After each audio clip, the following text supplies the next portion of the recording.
Good morning, ladies and gentlemen. I'm Dini, and today I would like to invite all of us to look at an important issue that is of concern to the world: poverty. This issue is not just a number.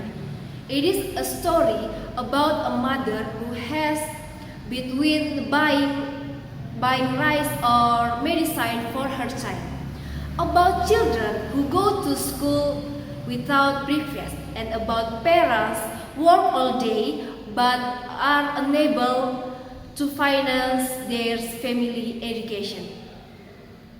Ladies and gentlemen, poverty is the face of inequality, and according to the world, around 1700 million people in the world still live in extreme poverty.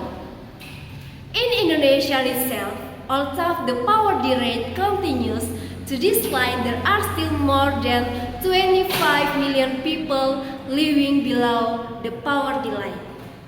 Ladies and gentlemen, the question is, what can we do? The answer lies in a shared commitment. This is where the Sustainable Development Goals (SDGs) play an important role. The SDGs are a global call to action. The first goal is very clear: no poverty, and poverty in all its forms everywhere. Ladies and gentlemen, however, we know that poverty is not just about lack of money. It is the result of limited access to education and limited job opportunities. Therefore, the solution cannot be half-hearted.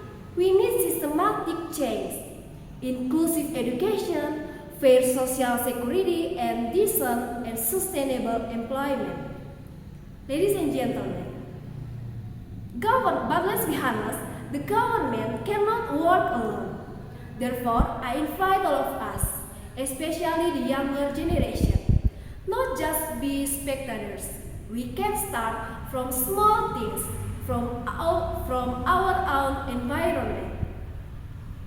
Can we donate books to children in remote areas? Can we buy local MSMI products to keep economy turning? Can we become volunteers, teachers, or mentors for less fortunate children? The answer is yes, because big change always start from small, consistent steps. Ladies and gentlemen, imagine Indonesia in the future, where every child, regardless of whether born in a city or a village, has the same right to dream and achieve their dreams. Where no family has to choose between eating or going to school. Where social assistance is not just a pathway but a bridge to independence. Ladies and gentlemen, that is the Indonesia we aspire to. That is the world that the SDGs want to build.